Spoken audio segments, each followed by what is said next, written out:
ज़हीदा हुसैन वो अभागी बॉलीवुड एक्ट्रेस जिसका करियर देवानंद के चक्कर में तबाह हो गया। ज़हीदा हुसैन 70 के दशक का एक मशहूर चेहरा, एक बहुत नामी फिल्मी खानदान की लड़की जिसने कुछ बड़ी ही शानदार फिल्मों में काम किया। ज़हीदा वो अदाकारा जिसने बड़ी बड़ी फिल्में बिना किसी झिझक के ठुकरा दी।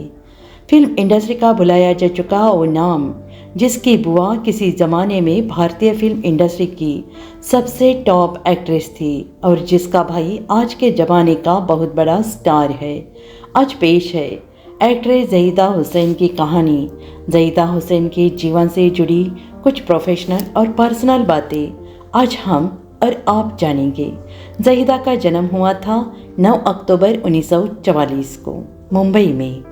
ज़हीदा की दादी भी अपने दौर में फिल्म इंडस्ट्री का बहुत बड़ा नाम थी और वो पहली महिला थी जिन्होंने भारतीय फिल्म इंडस्ट्री में बतौर म्यूजिक डायरेक्टर करियर शुरू किया था। हालांकि वो खुद भी बहुत अच्छी गायिका थी और फिल्में भी प्रोड्यूस करती थी। कहते हैं कि कुछ एक फिल्मों में तो ज़हीदा की दादी ने एक्टिंग भी की थी और कई दफ़ा वो फिल्मों की कहानियाँ भी लिखा करती थी। उनका नाम था जद्दन बाई। जी हाँ, खूबसूरत और ज़बरदस्त अदाकारा रही नरगिस दत्त की माँ जद्दन बाई यानी नरगिस दत्त ज़हीदा की बुआ थी।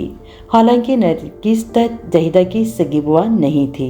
ज़हीदा के पिता अख्तर हुसैन नरगिस के सौतेले भाई थे। जद्दन बाई के पहले पति नरोत्तम दास खत्री उर्फ बच्चू भाई थे। अख्तर हुसैन उन्हीं की संतान थे यानी ज़हीदा नरोत्तम दास खत्री की पोती थी। जद्दन बाई से शादी करने के लिए नरोत्तम दास खत्री उर्फ बच्चू भाई ने इस्लाम धर्म स्वीकार कर लिया। हालांकि जद्दन बाई और बच्चू भाई की शादी सफल ना रही और दोनों का तलाक हो गया। जद्दन बाई ने दूसरी शादी की थी सितार नवाज उस्ताद इरशाद मीर खान से। उनसे जद्दन बाई को एक बेटा हुआ जिनका नाम था अनवर हुसैन। अनवर हुसैन 60 और 70 के दशक में फिल्म इंडस्ट्री के नामी कैरेक्टर आर्टिस्ट थे। यानी अनवर हुसैन जिन्हें लोग ज़हीदा के चाचा कहते हैं, वो भी इनके कोई सगे नहीं, सौतेले चाचा थे। जद्दन भाई की तीसरी शादी हुई थी मोहनचंद उत्तमचंद त्यागी उर्फ मोहन बाबू से। मोहन बाबू ने जद्दन भाई से शादी करने के लिए इस्लाम धर्म स्वीकार किया था और अपना नाम अब्दुल रशीद रख लिया था। इन्हें मोहन बाबू की बेटी थी नरगिस, यानी नरगिस ज़हीदा की बुआ तो थी लेकिन सगी नहीं, सौतेली बुआ थी। हमने आपको ज़हीदा का फैमिली बैकग्राउंड बता दिया। अब वापस ज़हीदा की कहानी शुरू करते हैं। ज़हीदा के पिता अख्तर हुसैन भी अपने वक्त के नामी फिल्म प्रोड्यूसर हुआ करते थे। उस जमाने में रंग महल नामक स्टूडियो के मालिक अख्तर हुसैन ही थे, जबकि उनकी माँ इकबाल बेगम हाउसवाइफ थी। ज़हीदा के 4 भाई और 3 बहनें थीं। हालांकि उनके बारे में हमें कोई जानकारी नहीं मिल सकी क्योंकि ज़हीदा एक फिल्मी परिवार में पैदा हुई थी, तो बचपन से ही उन्होंने फिल्मी माहौल को काफ़ी करीब से देखा और महसूस भी किया था। छोटी सी उम्र से ही उन्होंने फिल्मों में काम करने की ख्वाहिश अपने दिल में पाल रखी थी और जब ज़हीदा बड़ी हुई तो उन्होंने महसूस किया क्योंकि वो एक इमोशनल और काफ़ी सेंसिटिव लड़की थी, इसलिए उनके लिए फिल्म इंडस्ट्री से बेस्ट और कुछ तो नहीं हो सकता। हालांकि शुरुआत में नरगिस नहीं चाहती थी कि ज़हीदा फिल्मों में आए। नरगिस को लगता था ज़हीदा कुछ ज़्यादा ही इमोशनल है और ऐसे लोगों के लिए फिल्म इंडस्ट्री में जाना एक गलत फैसला साबित हो सकता है। हालांकि नरगिस के इस विचार से ज़हीदा सहमत नहीं थी, इसलिए उन्होंने साफ कर दिया कि वो फिल्मों में काम करने का अपना ख्वाब हर हाल में पूरा करेगी। भतीजे का मजबूत इरादा भांप कर नरगिस ने भी उन्हें फिल्मों से दूर रहने की सलाह देना बंद कर दिया। चूँकि ज़हीदा का परिवार फिल्मी था तो घर आने वाले ज़्यादातर मेहमान भी फिल्मी दुनिया के लोग ही थे। एक इंटरव्यू में खुद ज़हीदा ने बताया था कि उनके पिता से मिलने उनके घर आने वाला लगभग हर डायरेक्टर प्रोड्यूसर यही कहता था कि ज़हीदा को अब फिल्मी लाइन में उतारो। वैसे भी उस जमाने में फिल्म इंडस्ट्री के लोगों का मानना था कि फिल्मी घरानों के बच्चे अगर फिल्म इंडस्ट्री में आते हैं तो उनके साथ काम करने में बड़ी आसानी होती है, वो जानते हैं कि फिल्म निर्माण कैसे होता है और उन पर बहुत ज़्यादा मेहनत नहीं करनी पड़ती। चलिए जहीदा की कहानी पर वापस आते हैं।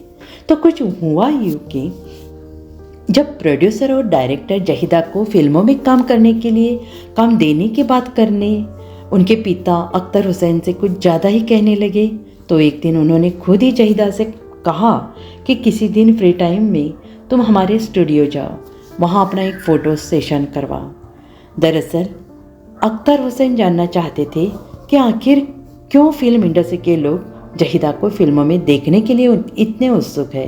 उस वक्त जहीदा की उम्र 15-16 साल की थी।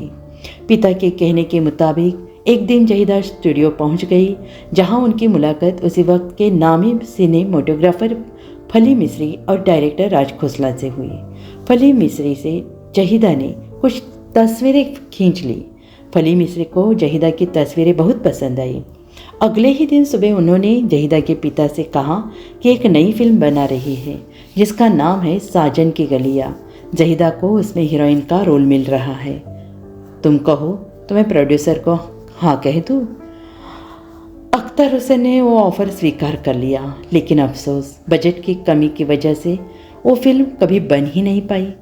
उसके बाद कई दिन गुजर गए, जहीदा को कोई नया ऑफ़र नहीं मिला। एक दिन जहीदा रात और दिन नाम की फिल्म की शूटिंग देखने गई। उस फिल्म में जहीदा की बुआ नरगिस काम कर रही थी और फिल्म में जहीदा के पिता अख्तर हुसैनी पैसा लगा रहे थे। जिस स्टूडियो में रात और दिन की शूटिंग चल रही थी उसमें ही एक दूसरे फ्लोर पर देवानंद अपनी फिल्म 3 देवियाँ की शूटिंग कर रहे थे। शूटिंग से ब्रेक लेकर देवानंद नरगिस से मिलने आए। उस वक्त जहीदा भी नरगिस के पास ही थी और उसी वक्त देवानंद ने जहीदा को पहली दफ़ा देखा। देवानंद को जब पता चला कि जहीदा नरगिस की भतीजी है तो उन्होंने जहीदा से पूछा कि क्या तुम फिल्मों में काम करना पसंद करोगी। अब चूँकि फिल्मों में काम करना जहीदा का बचपन का ख्वाब तो था ही, तो इनकार करने का कोई सवाल ही नहीं रहा। जहीदा ने देव साहब को कहा ज़रूर, क्यों नहीं। जहीदा का जवाब सुनकर देव साहब काफ़ी खुश हो गए और कुछ दिनों बाद देव साहब पहुंच गए जहीदा के घर। उन्होंने जहीदा को अपनी फिल्म प्रेम पुजारी में सेकेंड लीड एक्ट्रेस का रोल ऑफर किया। प्रेम पुजारी से ही देव साहब बतौर डायरेक्टर अपनी एक नई पारी फिल्म इंडस्ट्री में शुरू करने जा रहे थे। जहीदा ने जब अपना रोल सुना तो उन्हें काफ़ी पसंद आया और उन्होंने प्रेम पुजारी में काम करने के लिए हामी भर दी।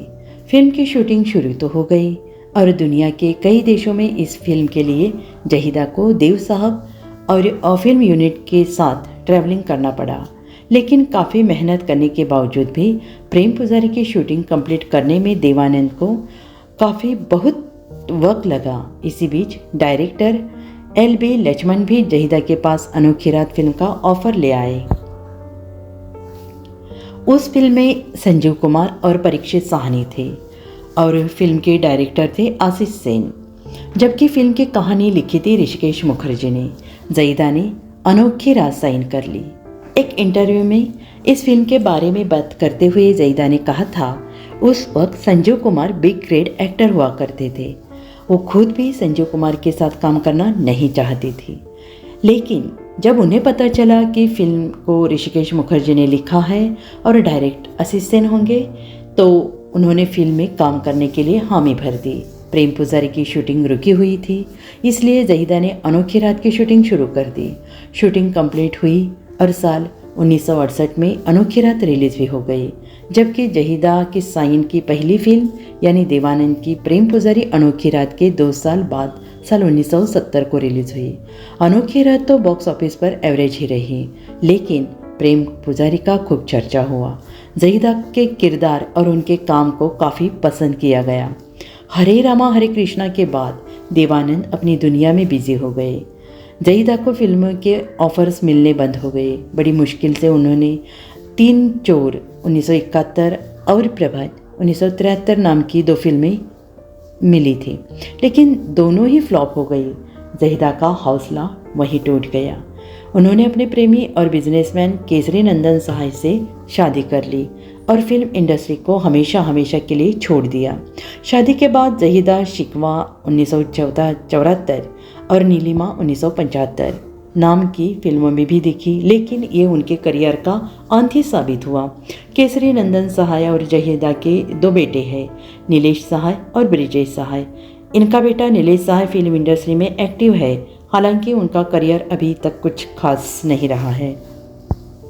नीलेश सहाय ने 2011 में आई गणेश आचार्य की एंजल में एक्टिंग भी की थी। वो फिल्म के लीड हीरो भी थे। जहीदा के दूसरे बेटे ब्रजेश के बारे में हमें कोई जानकारी नहीं मिल सके। जहीदा अब मुंबई में अपने परिवार के साथ रहती थी। वो अब दादी बन चुकी है और एक सुखी जीवन बिता रही है। साल 2002 में जहीदा ने दूरदर्शन के जरिए एक दफ़ा फिर से एक्टिंग की दुनिया में वापसी की थी। दूरदर्शन के शो आम्रपाली में जहीदा ने सालों बाद एक्टिंग की थी। उसके बाद उन्होंने कभी किसी और टीवी शो में काम नहीं किया। फिल्मी हिंदी के MW जहीदा जी की अच्छी सेहत के लिए ईश्वर से प्रार्थना करता है। जय हिंद।